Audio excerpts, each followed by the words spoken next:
नमस्कार, ये आकाशवाणी चंडीगढ़ है। अब आप रतिका से प्रादेशिक समाचार सुनिए। पहले इस बुलेटिन के मुख्य समाचार। प्रधानमंत्री नरेंद्र मोदी कल राष्ट्रीय युवा दिवस पर नासिक में 27वें राष्ट्रीय युवा महोत्सव का उद्घाटन करेंगे। हरियाणा के मुख्यमंत्री मनोहर लाल ने जापान और अमेरिका की लगभग 10 बड़ी कंपनियों को हरियाणा में निवेश के लिए आमंत्रित किया। माइक्रोसॉफ्ट कंपनी ने कहा है कि आर्टिफिशियल इंटेलिजेंस के क्षेत्र में वो हरियाणा सरकार के साथ मिलकर काम करेगी। हरियाणा के सहकारिता विभाग ने आधार सक्षम बायोमेट्रिक उपस्थिति प्रणाली के प्रयोग में लापरवाही बरतने वाले 69 अधिकारियों व कर्मचारियों के खिलाफ कार्रवाई की। और मौसम विभाग ने आने वाले दिनों में हरियाणा के कई जिलों में घना कोहरा पड़ने और शीतलहर चलने की चेतावनी जारी की। अब समाचार विस्तार से। राष्ट्रीय युवा दिवस पर प्रधानमंत्री नरेंद्र मोदी कल महाराष्ट्र के नासिक में 27वें राष्ट्रीय युवा महोत्सव का उद्घाटन करेंगे। श्री मोदी इस मौके पर युवाओं को संबोधित भी करेंगे। राष्ट्रीय युवा दिवस हर वर्ष स्वामी विवेकानंद के विचारों व आदर्शों का युवाओं में प्रसार करने के लिए मनाया जाता है। इस बार राष्ट्रीय युवा दिवस युवा मामले विभाग के सभी क्षेत्रीय संगठनों द्वारा देश के सभी जिलों में विभिन्न सरकारी विभागों के सहयोग से मनाया जाएगा। देश के प्रमुख शहरों और 750 जिला मुख्यालयों में सड़क सुरक्षा जागरूकता कार्यक्रमों का आयोजन किया जाएगा। राष्ट्रीय युवा महोत्सव का इस वर्ष का थीम माई भारत विकसित भारत 2047 युवाओं द्वारा युवाओं के लिए रखा गया है। इस महोत्सव के दौरान विभिन्न राज्य अपनी सांस्कृतिक विरासत को दर्शाते हुए सांस्कृतिक कार्यक्रम प्रस्तुत करेंगे। अयोध्या में रामलला विराजमान की प्राण प्रतिष्ठा 22 जनवरी को की जाएगी। महर्षि वाल्मीकि अंतर्राष्ट्रीय हवाई अड्डे से इस सप्ताह कई सीधी उड़ानें शुरू होने जा रही हैं।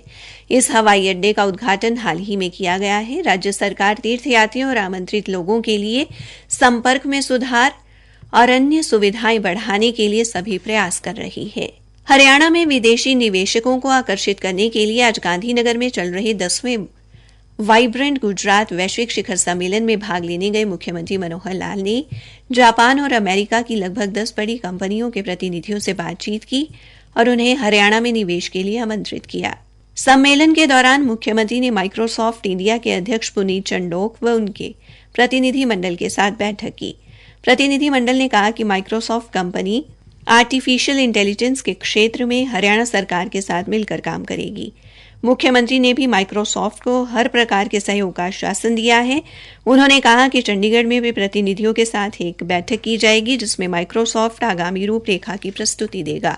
जापानी प्रतिनिधि मंडल से बैठक के दौरान गुरुग्राम में जापानी स्कूल खोलने पर भी चर्चा हुई और स्वच्छ एवं हरित ऊर्जा की दिशा में जापान और हरियाणा सरकार के बीच हाइड्रोजन नीति बनाने पर सहमति बनी। इसके अलावा मारुति सुजुकी ने भी कहा कि हरियाणा की ई वाहन नीति के तहत इलेक्ट्रिक वाहनों पर जोर दिया जाएगा और इसके लिए संयंत्र स्थापित करने के लिए जगह चिन्हित की जा रही है।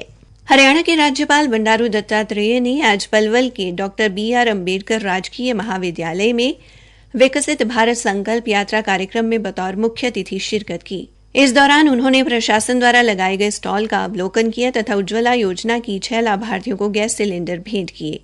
श्री दत्तात्रेय ने कार्यक्रम में उपस्थित लोगों को संबोधित भी किया और उन्हें विकसित भारत के सपने को साकार करने में सहयोग देने की शपथ भी दिलाई।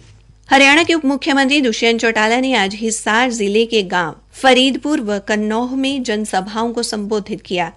उन्होंने गांव कन्नौह में डिजिटल पुस्तकालय, सामुदायिक केंद्र तथा व्यायामशाला बनाने की घोषणा की। श्री चौटाला ने कहा कि पुस्तकालय की स्थापना होने से गांव के युवाओं को सरकारी नौकरियों से लेकर सिविल सेवा परीक्षा की तैयारी करने में मदद मिलेगी। उन्होंने कहा कि गांव कन्नौह व आसपास के गांवों को पानी की किसी प्रकार की समस्या नहीं रहने दी जाएगी। उप मुख्यमंत्री ने अधिकारियों को ढाणियों में पानी की पाइपलाइन को समुचित तरीके से बिछाने के लिए आवश्यक निर्देश भी दिए। गांव फरीदपुर में आयोजित कार्यक्रम के दौरान उन्होंने गांव में अगले सीजन से फसल खरीद केंद्र तथा सामुदायिक केंद्र बनाने की घोषणा की। इसके अलावा श्री चौटाला ने गांव में बैंक शाखा खोलने के लिए अधिकारियों को सर्वे करवाने के निर्देश दिए। उन्होंने कहा कि गठबंधन की सरकार लोगों के हित में काम कर रही है। राज्य सरकार ने गरीब के हित में काम किया है और उनके जीवन को सरल बनाया है। प्रादेशिक समाचार आकाशवाणी चंडीगढ़ से प्रसारित किए जा रहे हैं। हरियाणा सहकारिता विभाग ने आधार सक्षम बायोमेट्रिक उपस्थिति प्रणाली के प्रयोग में लापरवाही बरतने वाले 69 अधिकारियों व कर्मचारियों के खिलाफ बड़ी कार्रवाई की है। विभाग के रजिस्ट्रार राजेश जोगपाल ने बताया कि बायोमेट्रिक उपस्थिति प्रणाली की गत वर्ष 15 अप्रैल से लेकर इस वर्ष जनवरी तक की अवधि की जांच में सामने आया है कि कई अधिकारी व कर्मचारी अपनी उपस्थिति बायोमेट्रिक से नहीं लगा रहे थे। उन्होंने बताया कि जांच के आधार पर 10 अधिकारियों को नियम 4B के तहत कड़ी सजा, 14 कर्मचारियों को नियम 4A के तहत चार्जशीट और 19 कर्मचारियों को कारण बताओ नोटिस जारी किया गया है और 26 कर्मचारियों को चेतावनी दी गई है। हरियाणा के मुख्यमंत्री मनोहर लाल कल कुरुक्षेत्र के थीम पार्क में स्वामी विवेकानंद की जयंती पर राष्ट्रीय युवा दिवस के उपलक्ष्य में आयोजित कार्यक्रम को संबोधित करेंगे। एक सरकारी प्रवक्ता ने बताया कि इस समारोह का आयोजन संत महापुरुष सम्मान एवं विचार प्रचार प्रसार योजना के तहत किया गया है। उन्होंने बताया कि कार्यक्रम में राज्य भर से युवा शिरकत करेंगे।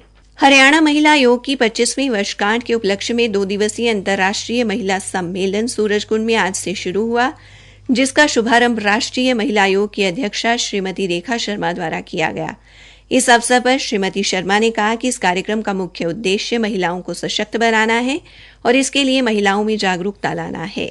मौसम विभाग ने हरियाणा में विभिन्न स्थानों पर घना कोहरा पड़ने और कई स्थानों पर शीत चलने की जानकारी दी है। चंडीगढ़ और हरियाणा के कई जिलों में न्यूनतम तापमान सामान्य से नीचे चला गया है। विभाग ने परसों तक अंबाला, कुरुक्षेत्र, करनाल व कैथल में घने से अत्यंत घना कोहरा छाने और अत्यधिक ठंड पड़ने की चेतावनी जारी की है। वहीं चंडीगढ़, पंचकुला, यमुनानगर, रोहतक, सोनीपत, पानीपत, सिरसा, फतेहाबाद और जींद में 14 तारीख तक घना कोहरा पड़ने तथा ठंड का प्रकोप जारी रहने का अनुमान लगाया है। मौसम विभाग के अनुसार दक्षिणी हरियाणा, मेवात, पलवल, फरीदाबाद, फतेहाबाद, हिसार और भिवानी में शीतलहर चलेगी। हरियाणा के पशुपालन विभाग ने शीतलहर के चलते पशुओं के बचाव के लिए सभी जिलों को एडवाइजरी जारी की है और पशु चिकित्सकों को चौकस रहने के निर्देश दिए हैं। सरकारी प्रवक्ता ने बताया कि पशुपालकों से पशुओं को उचित खुराक, गुड़ व नियमित खनिज मिश्रण देने, उन्हें गुनगुने पानी से नहलाने, पशुओं के बैठने का स्थान सूखा रखने और ठंड के लक्षण मिलने पर पशु चिकित्सकों से संपर्क करने का आग्रह किया गया है।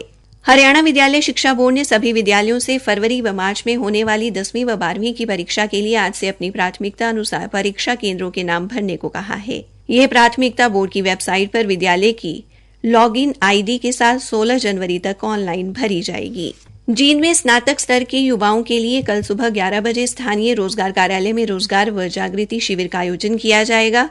जिला रोजगार अधिकारी डॉ मंजू नरवाल ने बताया कि इस शिविर में star health insurance company limited के नियोजक द्वारा बिक्री प्रबंधक तथा एजेंसी विकास प्रबंधक के पद पर नियुक्तियां की जाएंगी। ये नौकरियां 25 से 40 वर्ष के युवाओं को दी जाएंगी। भिवानी के बैंक कॉलोनी निवासी हर्ष का आज राष्ट्रीय स्कूल खेल प्रतियोगिता में स्वर्ण पदक जीतकर भिवानी पहुंचने पर भव्य स्वागत किया गया। उसने 6 से 11 जनवरी तक लुधियाना में आयोजित इन खेलों में -54 भार वर्ग में यह पदक हासिल किया। 2 से 7 जनवरी तक दिल्ली में हुई राष्ट्रीय मुक्केबाजी प्रतियोगिता में स्वर्ण पदक जीतने वाली चेष्टा और आरजू तथा कांस्य पदक जीतने वाली निशा तथा स्वाति का भी भिवानी पहुंचने पर स्वागत किया गया। अंत में मुख्य समाचार एक बार फिर। प्रधानमंत्री नरेंद्र मोदी कल राष्ट्रीय युवा दिवस पर नासिक में 27वें राष्ट्रीय युवा महोत्सव का उद्घाटन करेंगे। हरियाणा के मुख्यमंत्री मनोहर लाल ने जापान और अमेरिका की लगभग 10 बड़ी कंपनियों को हरियाणा में निवेश के लिए आमंत्रित किया। माइक्रोसॉफ्ट कंपनी ने कहा कि आर्टिफिशियल इंटेलिजेंस के क्षेत्र में वो हरियाणा सरकार के साथ मिलकर काम करेगी।